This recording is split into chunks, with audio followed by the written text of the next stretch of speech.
This is StarTalk. Neil deGrasse Tyson here, your personal astrophysicist, and it's Sports Edition, StarTalk Sports Edition. And today's topic is rowing.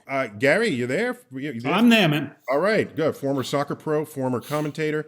No, you're a current commentator with us. Former soccer commentator. I'm still broadcasting. Don't worry. Okay. I'm out there polluting the airwaves. Okay.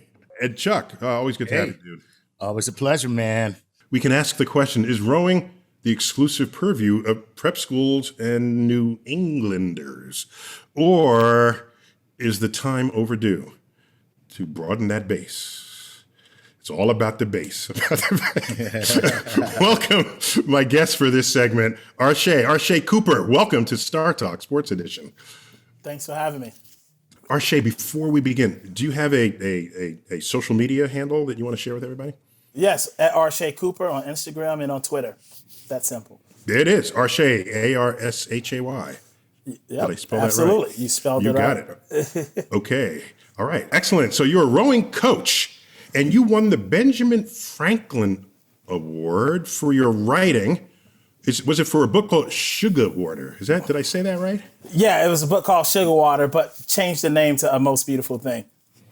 Wow. I kind of like sugar. I kind of like sugar water. I kind of like sugar. Yeah. Sugar. It's something about S-U-G-A. Watermelon sugar high. Watermelon sugar high. So you're also a motivational speaker and an activist, and you're the force behind. Is it a movie documentary? A Most Beautiful Thing, and it's the true story of the first all-black high school rowing team. What? Now, what were you thinking? How's that even happen? What is that like the Jamaican bobsled team? What were you thinking? I know, I got a lot of messages of people saying cool rowings. I was like, Wow. Right. So, by the way, stay tuned for Arshay's next documentary, the first downhill slalom all-black high school ski team. I'm just saying, maybe some sports God never intended. Right. Yeah, exactly. Yeah, especially after a certain period in history. It's just like, look, I'm going to need you black guys to get in this boat and start rowing. Excuse me? I'm sorry. No. Someone will be yelling commands at you while you do it. No, we fell for that once, man. Nah, man. All right, so tell me about this story. It's so even unbelievable that it's amazing for how unbelievable it is. So go for it. yeah, I went to Manley High School on the west side of Chicago. At the time, it was the second most violent high school in the city of Chicago. And I remember walking in the lunchroom one day and I seen this boat. This boat was beautiful. And, and I stopped and stared at it. And this little white lady came up to me and she said, "Hey, you want to be a part of the crew team?" I'm like, "Crew?" Like, you're taught, if someone tell you to join a crew, turn around and run the other way as fast as you can. And I'm like, I'm confused, And behind But I'm also confused that there's a rowing shell in the lunchroom. In the lunchroom. That's a little weird to me. But go on. So, I'm actually stuck on that right now. But keep going. That's why I stopped and stared. And so Okay. behind the boat was the TV monitor, and they were showing the Olympic Games. And it said this sport would give you an opportunity to travel. And although at that time it seemed like an opportunity, no one in those images reflect the world I was used to. So I said no, and I walked away. Nobody signed up. And so I showed up the next day. This time it says if you sign up, you get free pizza. And so there's a long line of everybody. Damn. You know what I mean? Pizza as a commodity. Oh my gosh. Yeah, I know. We're doing the same thing with vaccinations now. It's great. It works. I want pepperoni. Exactly. That's the other line. And so I go up after, to the info session after school, and all these young people were sitting on the floor, and I saw a black coach, and so I was like, wow, like there's a black coach in this sport, and that showed me right away that maybe I'd be protected in this space that's different from me, and they gave this amazing speech about the power of rowing and the opportunity to travel. And I remember saying to myself, wait a minute, there are no cheerleaders. There's no busload of fans. There are no $1 million contracts after college. Right. I don't know if I want to do this. Right. And did they tell you about the getting out in the water at 5 o'clock in the morning part? Did they tell you about They that? did not tell me that. Oh, they did not tell you that. Oh, They okay. didn't tell me that. But I tell you, but the moment, so we joined the team. We started to learn how to swim a little bit. And fast forward, we get on the water. First time we get on the water, no one moved. Like, I'm talking about these were guys who probably carried a 9 before. They were crying in the boat. Like, and I talk about it in my book, and the coach told us to pull them back in. We did not move. And so we go back in. I saw the disappointment on the coach's face. The next day we go back, we show up, we push out to open water in the middle of Chicago. And it was so crazy because the survival mode that kicked in, that the same survival mode that usually tell us if you hear a gunshot run, told us if you want to get back to the dock safely, you have to pull for each other. Right. And in order to pull for each other, you have to shut up and listen. And there's only one person talking. And they saying, sit tall, breathe, you belong here, right? And that's when we began to feel the magic in the boat as we rowed by pairs and the other pair. And that was the beginning of something amazing because, I tried out for football, but I experienced a lot growing up and a lot of fights and gunshots and all that stuff. So I tried out for football, but it triggered a lot of trauma. So I always wanted to fight, like the impact of someone trying to hurt me. Or trying out basketball was a trash talking sport, and I wasn't good at it. And so I would hear things like "you're garbage" and "you suck," and I want to fight. And your response was, "That's not nice." I wanted to fight, but the fact that this sport was like non-combative, non-conflict, right? And before it became a sport of competitiveness, it was a sport of meditation. It was rhythmic. We were downloading that serenity, and it was truly like calming those storms inside of us. And that's when I kind of fell in love with the sport. It silenced the noise for me. You had to grab a dimension of what that sport was, encapsulate it, and then bring it not only to yourself, but to others who had the same skepticism you did when you first encountered that sport. Absolutely. Absolutely. So for both of you, Neil too, because Neil Cruz and how much of this is mental in terms of when you are in that kind of meditative state, this rhythmic, because it's such a rhythmic sport. It's so about timing. Like as a comedian, it's one of the sports that you look at and you really appreciate because it really is about timing. Everything from the stroke to the turning of the oar to everything, to the placement in the water, to, the synchronicity with your teammates. So where does what's going on in your brain when all that stuff is having to happen? There's only one answer. 90% of the sport is half mental.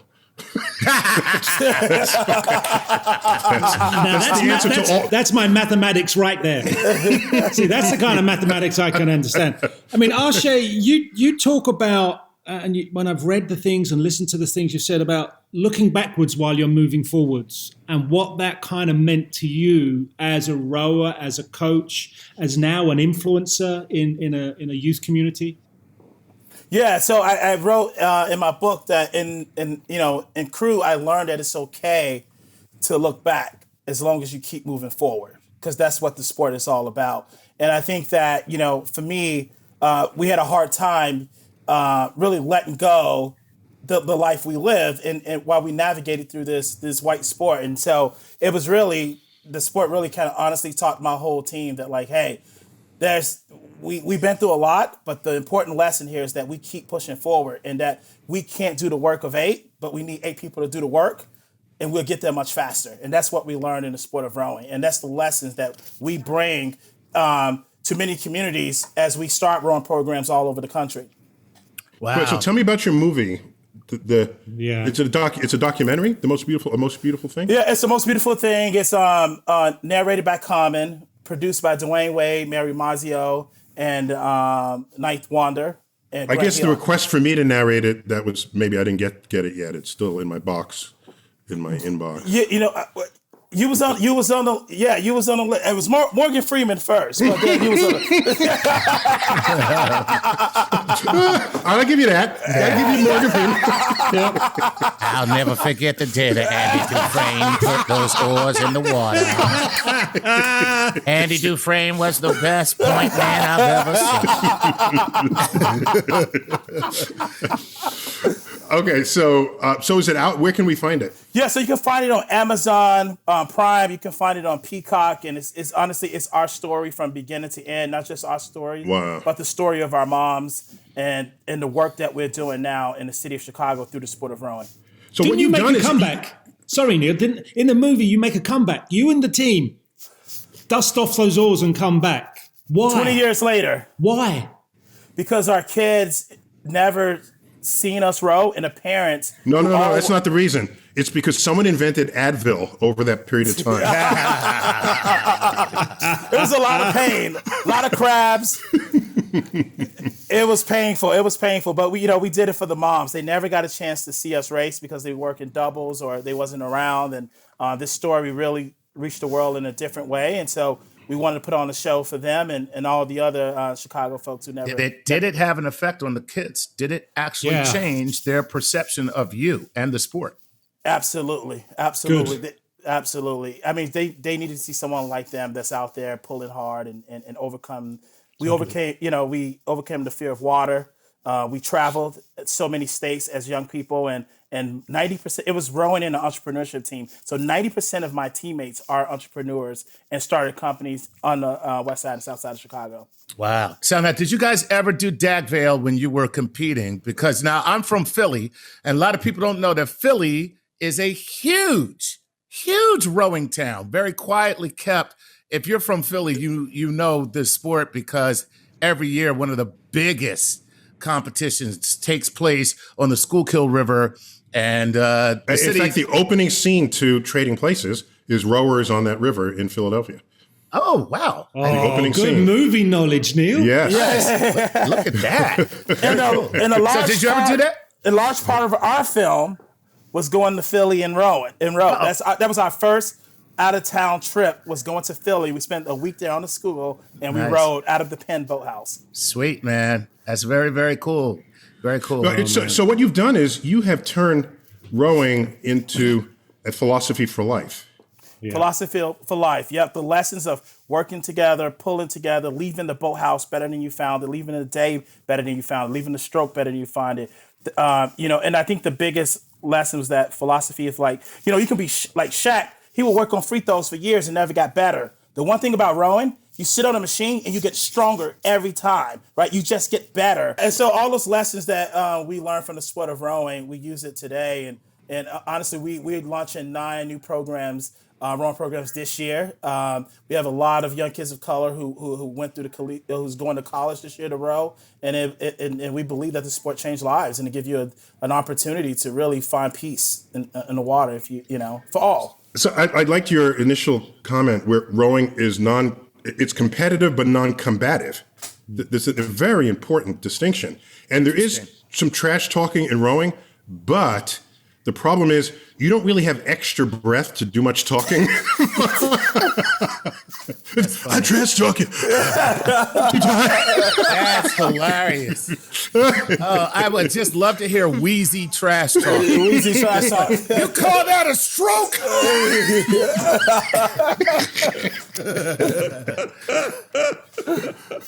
So Arshay, we got to land this plane or dock this boat.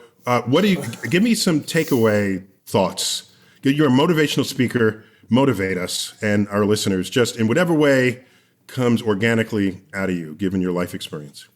Yeah, I would say this. For me, the best lesson I learned in the sport was outside of the water, and that was to leave the boathouse better than you found it, even if you didn't make the mess, right? Because it leaves it easier for the next group that's coming in. And our coach would say it every day.